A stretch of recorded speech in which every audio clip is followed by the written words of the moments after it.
Welcome back to the Mentor Show, which offers quick lessons packaged within minisodes for busy founders and startup leaders like you.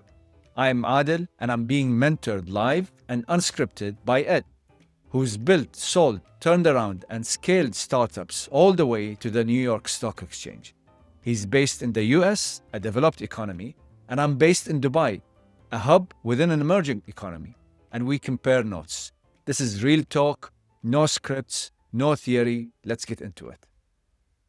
This brings us to the discussions we kept having between now and then when founders claim that they will become unicorns and they believe it so badly that they try to convince the employees and people around them that they will become a unicorn. And many naive, I would say, I was one of those people as well at certain point of time where I say, you know what, especially in the US, when I used to go to Silicon Valley and have conversations over there, I used to hear that a lot. And we got the same fever as well in this region here, but it seems to me it's being toned down a bit. But yeah, there is one more question I've written it down. Let me make a comment on your Yeah. statement there, Yeah. Adil, because I think it's actually really important. Yeah. I think it's actually a lot of fun to have this idea that you're going to be a unicorn. My first question is, what is a unicorn? Mm-hmm. Right. And here in the United States, it would be companies that have $1 billion valuation and they're still private, right? Investors willing to look at the business and say, oh my gosh, that's worth $1 billion because they've got this much revenue and they're attacking a very large market. So I was taking a look at the size of e-commerce in the GCC. And a very conservative estimate is that the GCC e-commerce market size in 2025 is just a little bit over $30 billion. Okay. If you owned 10% of a $30 billion market, then you're a company that has a market value of $3 billion. Okay. How many companies in the GCC are valued at $3 billion? This is a very interesting way of quickly doing the math. Exactly. That's e-commerce now, right? That's 10%. If 10% is too aggressive, make it 5%. You're going to own 5% of a $30 billion market, right? So 5% of 30 billion is, what is that? 10% was 300 million, so 150 million. 150, yeah. How many companies have 150 million of revenue in the GCC? And then all of a sudden, the answer becomes crystallizing. To be a unicorn, it's a lot of work.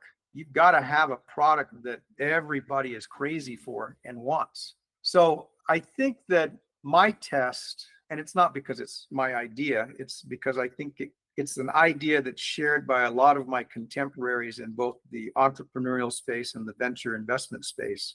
If in the US we say get to 10 million by 3 years, get to 50 million by 5 years, I would say in the GCC, get to 5 million in 3 years, 5 million of revenue. Get to 20 million of revenue in 5 years, right? So 5 million by year 3, 20 million by year 5. You do that, you will be a standout organization because that is not easy to do. That's 100% strategy execution problem. You better be looking at the right market like a laser beam, and you better be executing to attack that market and give it what it wants.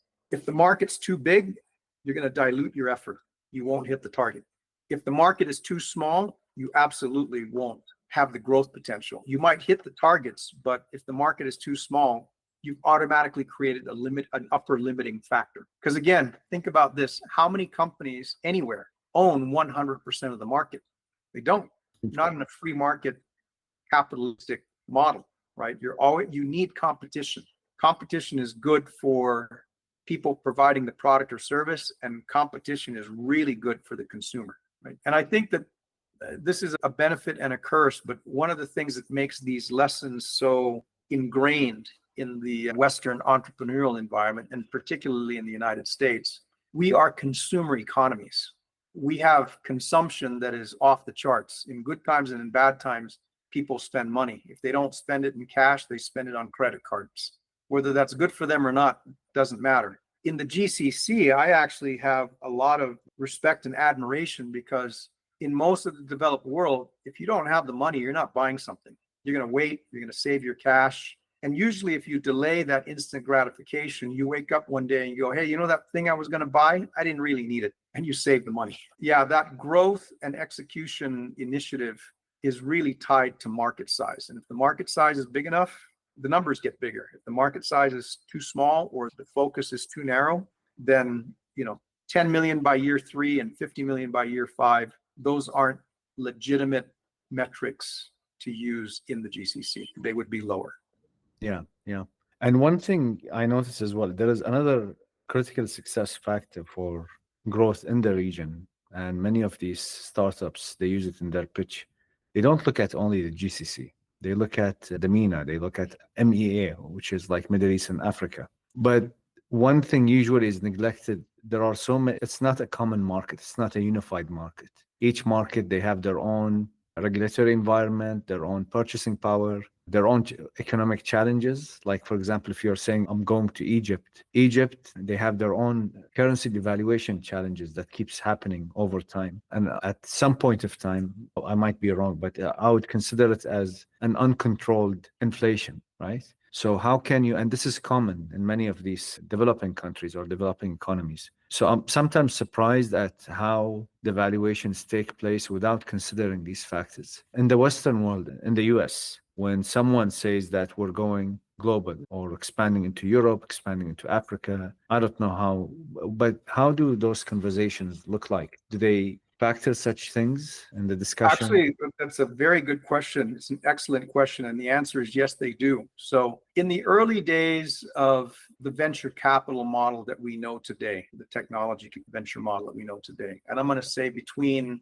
1980s and mid 2000s, an investor would say, tell me about your business model and your target market. And if the entrepreneur said, I'm going global, it's a global market, that's going to be the shortest conversation that entrepreneur will ever have, because they will be dismissed as being a fool. Because here's the hard reality. If you look at the Western world and you say, where is the largest market that drives the fastest growth? It is the United States. It's not Germany. It's not Japan. It's not the UK, right? That just doesn't happen. In fact, everybody in Europe wants to come to the US. If you're in the US and you don't have a dominant position in your space, but yet you're already thinking about going outside the US, something's not working. You either haven't figured out your business model, and now you're going to add the cost and complexity of foreign currency exchange, expense of traveling to a different market that you don't know. And God help you, most Americans don't speak another language. So if you're going to the Italian market or the Japanese market, you've just added more expense. So your expense line grows, but your revenue line does not. If I use the same analogy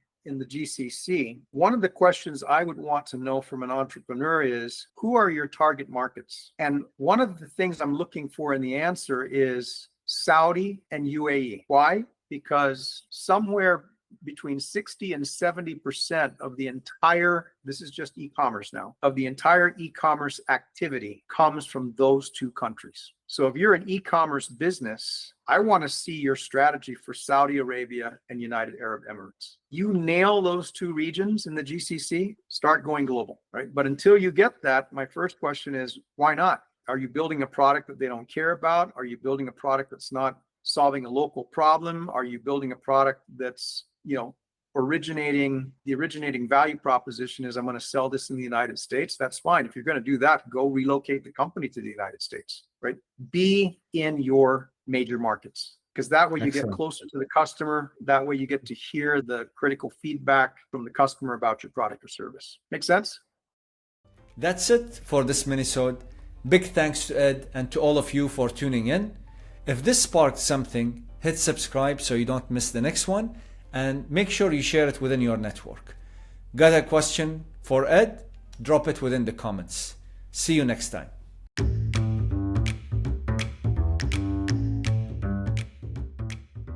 Please note, the views and opinions expressed in this podcast are those of the host and guests and do not necessarily reflect the official policy or position of any affiliated organization. The content provided is for informational purposes only and should not be considered as professional advice. We encourage listeners to conduct their own research and consult with relevant professionals before making any business or career decisions.